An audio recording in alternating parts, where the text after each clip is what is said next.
Hi guys, we are at the Spirit Room. I got the Daisy Chain, which is their pride drink. It's kind of bitter to me, but it's actually not bad, so I'm glad I got it. We also got banana pudding, so I'm excited to eat that. We are now gonna go get the tarot done, and I'm super to see what my future holds for me. The placements in the Hero's Journey spread are the call to action, the initiation, the temptation, the battle, and the return home. And then I can talk a little bit more about what each of those means. Perfect. So here for the call to action, we've got the mountain and we have spirit. Okay, in air. Okay. So the mountain, all of these, the circular cards, this deck in particular is based off of the archetypes, right? So I don't know if you've ever heard of someone named Carl Jung, but he is the person who in the West was responsible for bringing archetypes into psychology and kind of looking at what archetypes mean. Archetypes are symbols, archetypes are people, tools, or intents even that are symbolically the same worldwide. There are certain things that no matter what language you are, no matter if you never have been to a city or it doesn't matter, like certain things mean to you. And so that's what the archetypes try to look at. So for the mountain, I'll turn it this way so you can see. The mountain is very appropriate actually for what you were saying as far as being someone who wants to travel, being someone who wants to explore the world in different ways, whether that be literally through travel or exploring different philosophies, ways of thinking, different cultures. So the mountain is something that the mountain is something that is very deep, right? Like there are so many layers to the mountain that it tends to. Anyway. So the mountain is a landscape of death, because within the mountain, right, there are caves, and it represents, in a lot of ways, the home of the hermit. And so the hermit is Virgo. I don't know if you have any like Virgo energy in your chart or whatever, but the hermit is incredibly wise, is giving, is able to do so because they have so long and so in the positive aspect, the hermit's light aspect, the hermit represents a mentor, the hermit represents a studious person, the hermit represents someone who is dedicated to mastering community and spirituality and what that means in isolation. Which requires everything. You can't understand isolation you haven't already been in a place that makes you want to isolate. We also have the Eight of Air and appearance. And then I'm going to pull one last card. Okay. So, for the initiation, oh my God, it's very much about this primal calling, this primal feeling as if different aspects in your life have shown you how little you really understand yourself. Maybe have surprised you in ways that you thought you knew yourself, and then it's like, oh, I guess I don't, or I guess I knew an old version of myself, and I'm having to relearn that, and so that's where I feel like this call to action is. That's why the mountain is called, right? When we see the archetype of the mountain represents also ancestral lines, and ancestors calling, saying, hey, wake up, climb up here, you know what I mean? That's because when it comes to speaking with ancestors, speaking with, or if you don't believe in that kind of thing, when it comes to even appreciating your ancestors and learning from them, it requires a sort of figurative climb. And so that's something else that the mountain hymns represent, is your ancestors or what they have to offer. trying to reach out to you. So after that is the initiation. So the difference between the call to action and initiation is the initiation is the yellow light, if you will, or the test. I'm someone who believes very much that the universe or God or whatever the case may be tests us all the time. I don't think it's necessarily a test to see if you're going to fail and do the wrong thing, but I think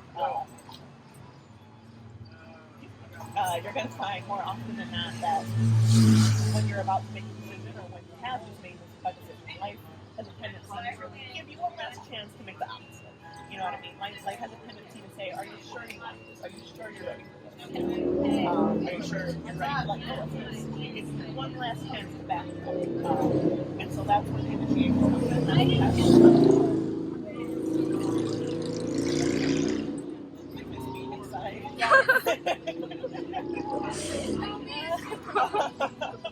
That's what initiation comes in. The initiation acts as the test to act as the hand opening saying, are you sure you do or don't want this?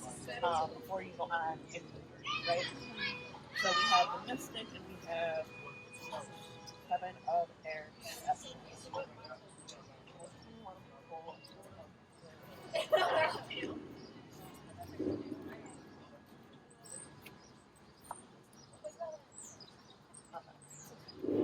Do you happen to know any of your other placements? Like I know you're a Cancer, do you know like your other placements at all?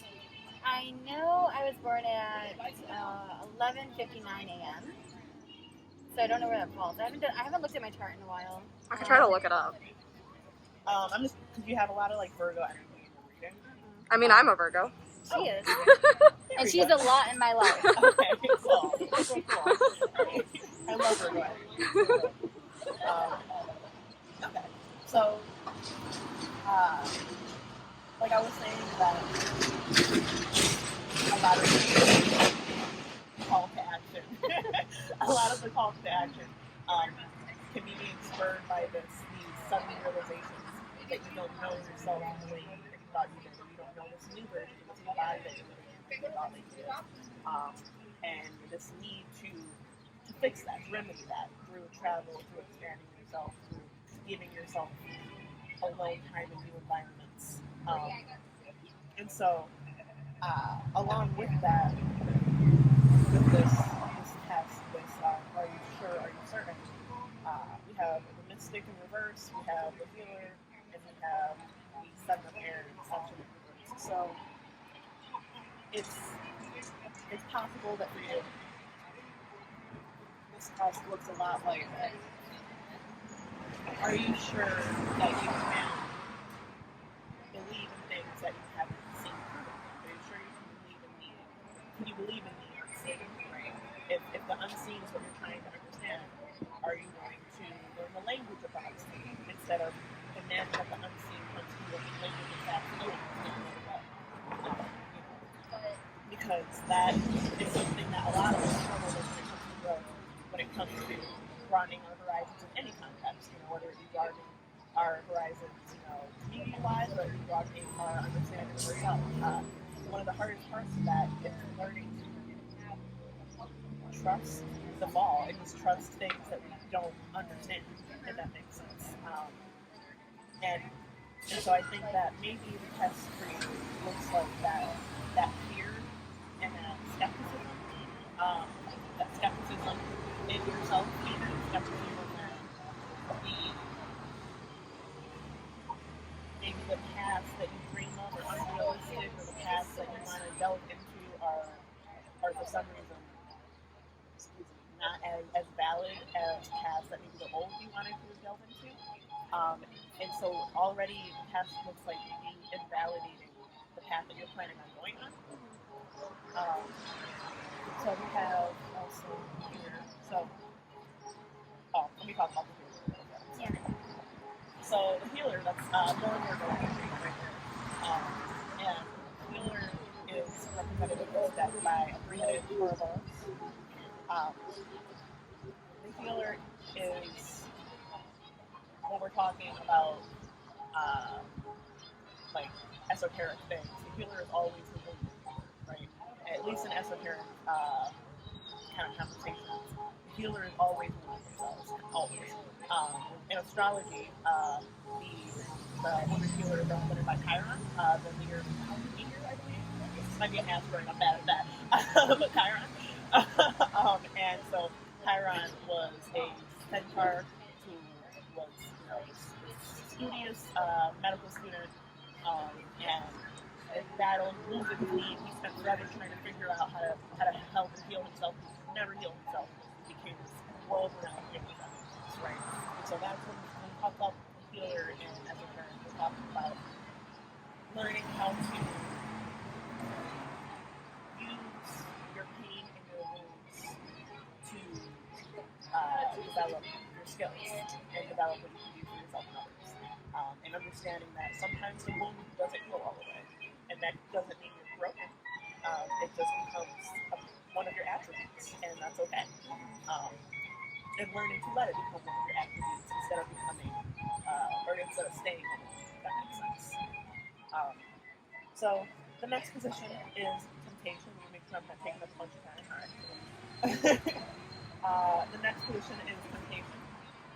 So your temptation in this thread, I just want to talk about the position itself, is what tries to pull you away from your journey, if that makes sense. Are you familiar at all with the Odyssey? Yep. Okay, sweet.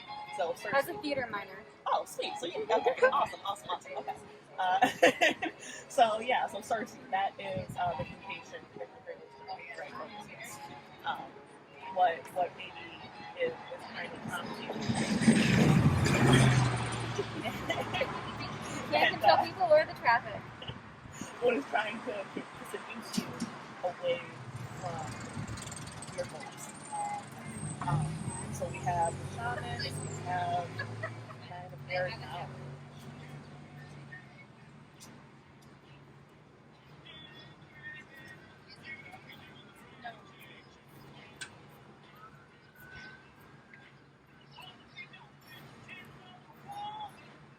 You mind if I put your major list? Communications, like social media and marketing.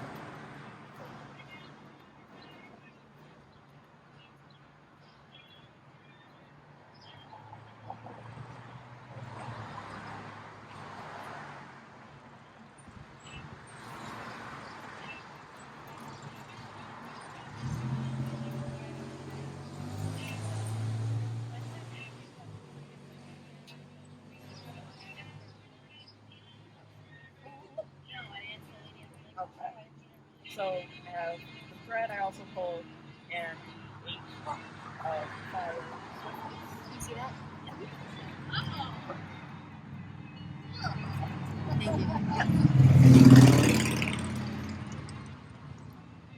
Yep.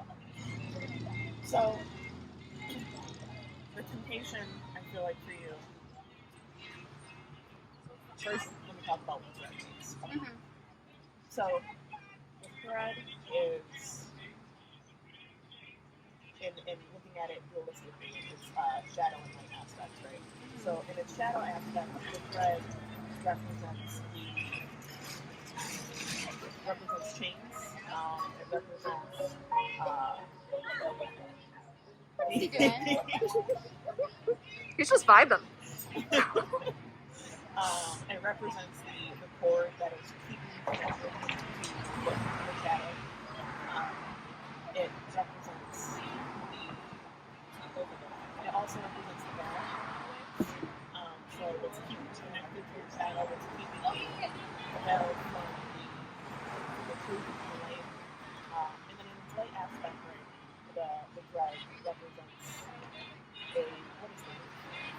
Like if you're hiking or spelunking and you have a rope that you keep behind you, right? So you find your way back. It's your tether. Yes, thank you very much. Your tether. Your light aspect, it represents your tether, right? Your tether to your higher self, your tether to your ancestors that are wishing you well. It's your tether to the you that is trying to complete this journey, right? And so it has the potential to tether you to both positive and negative things, right? And so we have shaman, knowledge, inverse, and swiftness.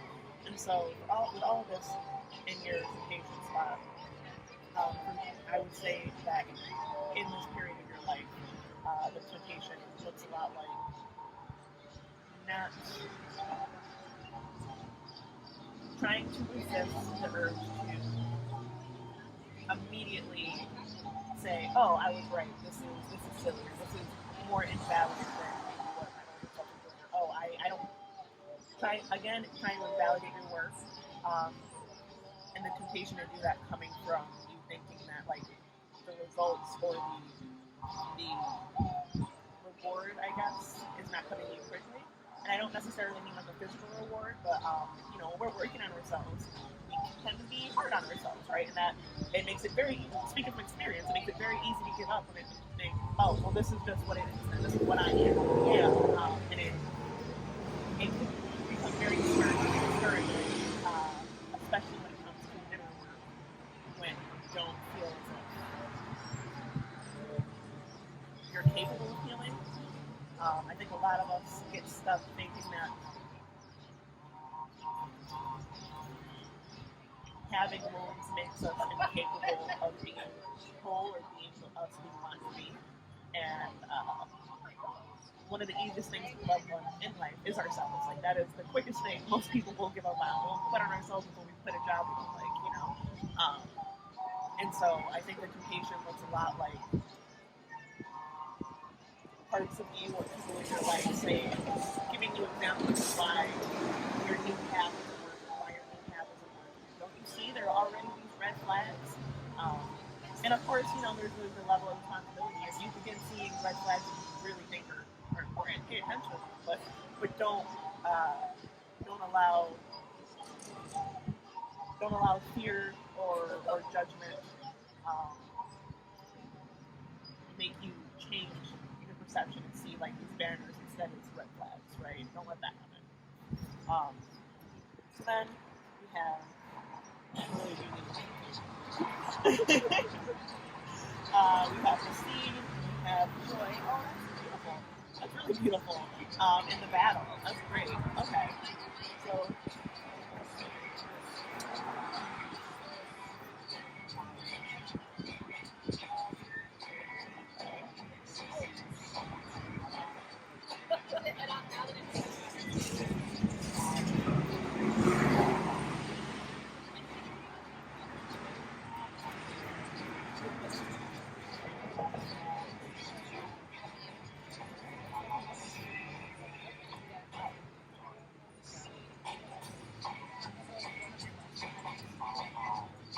They make it sit better up here.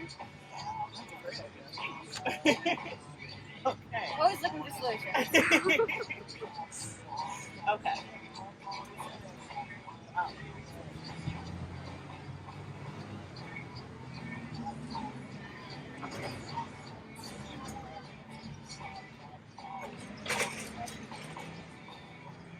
Okay.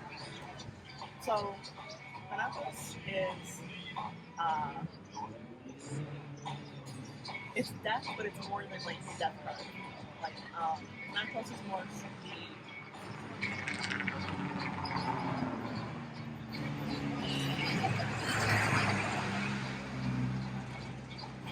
feeling of some kind of finding a translation. It's a great word.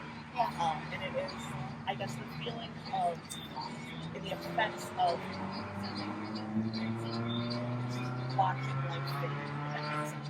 Thanatos doesn't necessarily mean that as much as it means the grief of life. The grief of this plant that I put so much work into, knowing that it's going to die before it's done. Don't look at me. I have a brown thumb. Like I can't keep plants She's alive. trying. I got you. She's trying her best. I do try. I've already killed like 2, but like it's fine.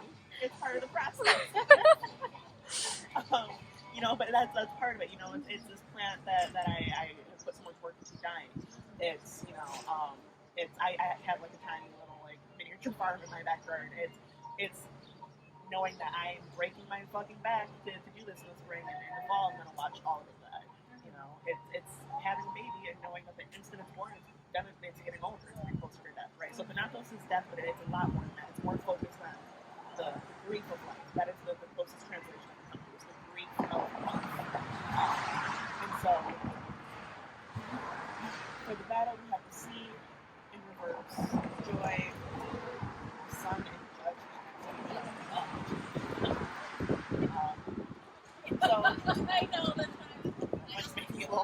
Yes. So the battle is pretty self-explanatory, I think, position-wise. Obviously, it's the climax, if you will, of your hero's journey. It is the head of your test, the hardest test, if you will. So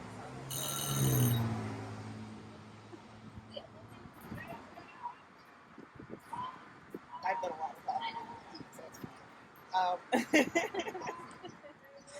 And so, Judgment and the Sun in Reverse have to do with your battle being very based on allowing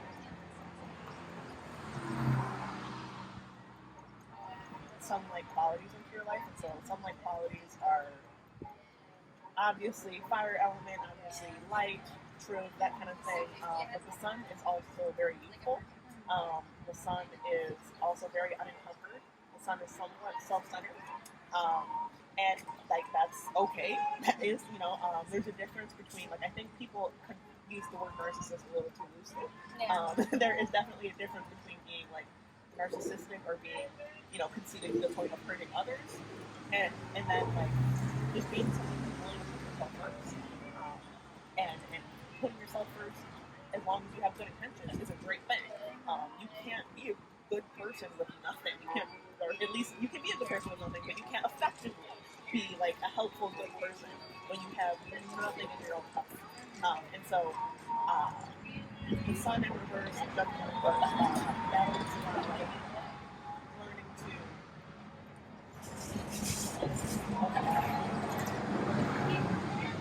learning to undo this shame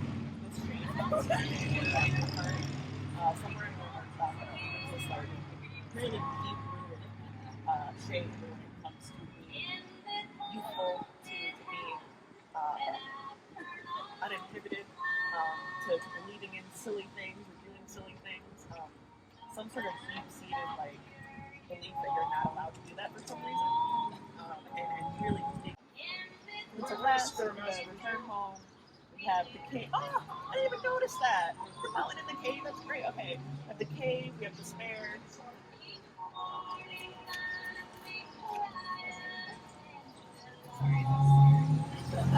Temperance and victory. Alright. So, so the cave, like I was talking about here, is the deepest part of the mountain, right? It's when you have done all that hiking and that's splunking when you go inside. Yep. Splunking. And you have found the innermost part of the mountain, and you found the fire thing. Not fire. Cave fire. It's not a bonfire if it's in a cave. You know what I mean? Yes, I get you. Fire. The lava. Inside of that cave, right? And really getting to know what it was the mountain was calling you for, right? When you arrived inside the cave.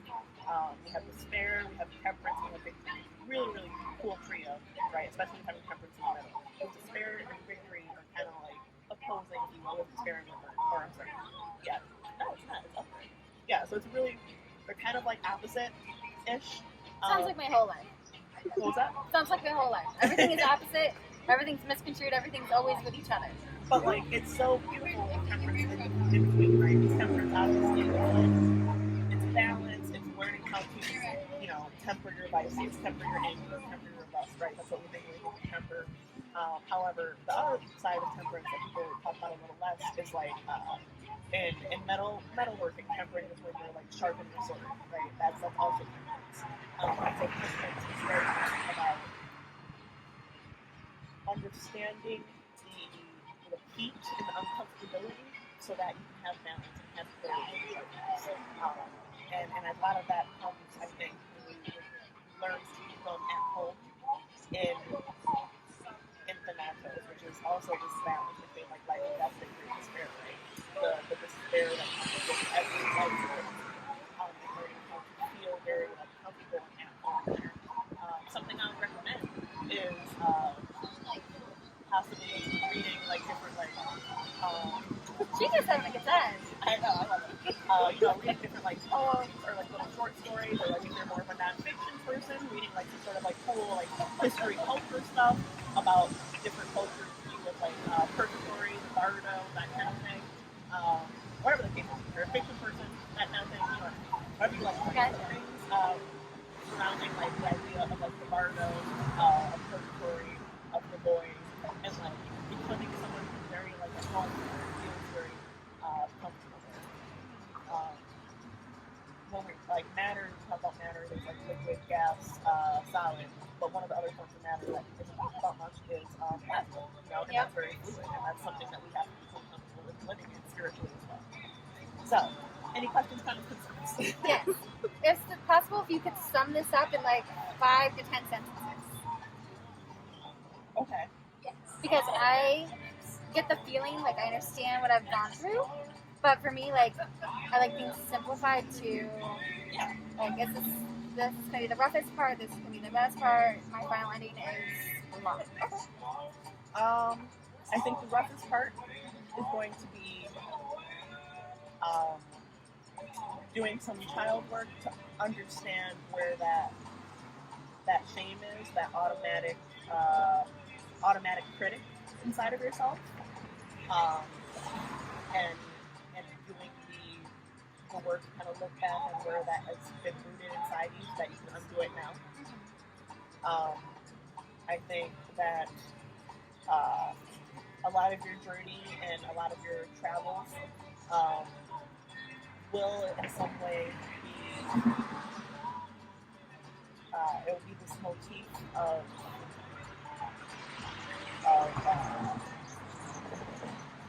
learning to understand grief and understanding as you travel the grief of life for yourself and for other people, the idea of thanatos, right? What's another one of the questions? Kind of how will this all end and how will this wrap up this part of the reading? Okay. Like, do I have a good outcome at the end, or do I still have things to work on? I mean, we always have things to work on. Yeah. So that's like kind of hard to say, but I'll say that what will make the outcome the most positive will be learning to become comfortable with the spiritual idea, figurative idea of plasma, right? The idea of being fluid, being comfortable with things that are harder to understand, being comfortable with grief, so that you can be comfortable with life and trauma, and comfortable with learning how to be comfortable with the uncomfortable. I guess the easiest way to sum it up is learning how to be at home in the uncomfortable so that you can get the most out of everything. Well, that sounds great. Thank you so much. Thank you. Alright, so I love this reading. It was amazing. I can't wait to really kind of delve into it myself when I rewatch it and kind of think back of how I was feeling now. I think that's it for now, and that would be my birthday. So I will say bye.